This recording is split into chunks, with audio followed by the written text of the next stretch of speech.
I think the most important thing about an agent is that they're able to bring the commercial proposition to the work that's been written.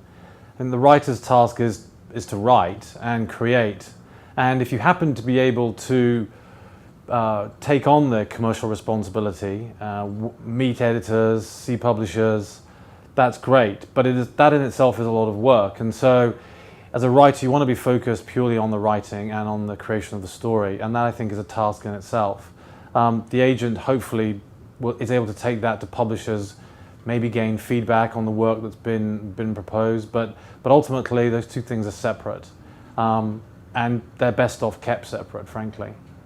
I think the other part that's important is it's ultimately about relationships. That for a writer, in order to sell the work, you do need to know a lot of publishers, you need to know a lot of editors, and that is a lot of work. A lot of effort goes into maintaining those relationships. Knowing what an editor is thinking about at a particular time, knowing what a publishing house is looking for, that's a full-time effort, and I don't see personally how that can be done by somebody whose mind is probably 1,000 miles away on story and on character development. So I think the maintenance of the relationships, the creation of them, as well as the commerciality are the two most important elements as to why a writer needs an agent. The third thing is continuity of career, in that as a writer you can probably be at the beginning certainly focused on one particular book, one particular story, and you're hoping that story is the one that will get published, that will create a career. But what the agent should be able to do is think ahead for you, think, well, what's best for you, where will you go with your next book, what might it be? They're not necessarily going to be correct, but they should be able to provide a basis for discussion and thought. And I think without that, it's difficult, possibly sometimes, for writers, because they get so immersed in one project, one just rolls into the next, and then years pass, and one wonders, where did one's career actually go? And maybe the fourth element is of course the financial element of managing money, managing payments in, payments out, being able to provide the writer with support and managing their own money. That doesn't necessarily mean that the writer can forget about that, as I think some writers would like to do, but it's definitely a support and it's assistance in that area of one's life. The fifth and final aspect that an agent offers to a writer is that of publicity and marketing. The agent has relationships, as I mentioned, and by maintaining those, should understand what the editor and the publishing house are looking for from the author and the work. And to maintain those relationships and understand that, as I've said, is difficult for any writer if they're focused on the work in hand. It's a vital part of selling any book, and so to think that it can be left till the very end is a bit naive.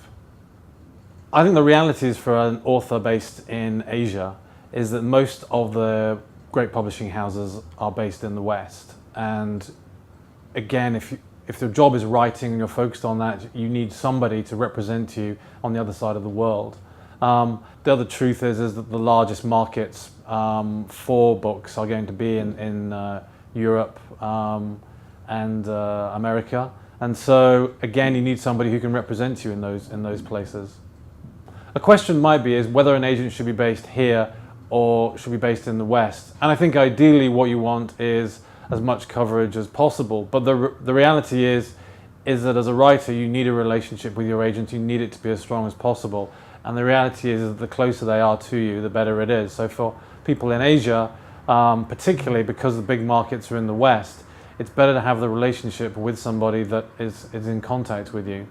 I think the overall point to make is that it's about the relationship between the writer and the agent, and frankly that's the same for every type of agency there is. It's between the principal and the agent, but in the writer's case, because the focus is on creating the thing that is to be sold, and with very little real time to actually help in the sales of it, that relationship is even more important, because the agent's work is done in the area of publishing and editors and in the industry, and the writer's work is done in the creative field.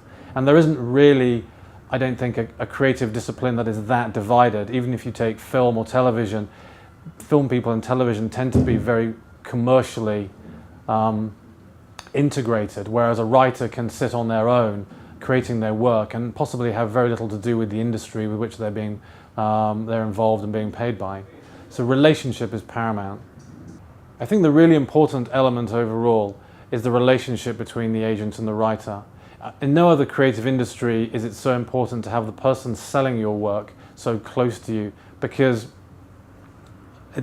a writer's work is often very solitary, whereas most other creative industries you're generally integrated into the system that pays you, whereas a writer can spend a large amount of their time in a fairly solitary environment and still do very well commercially. So the agent provides that link to the industry and to those people who will be paying for the work and will be wanting to sell it. So relationship is key.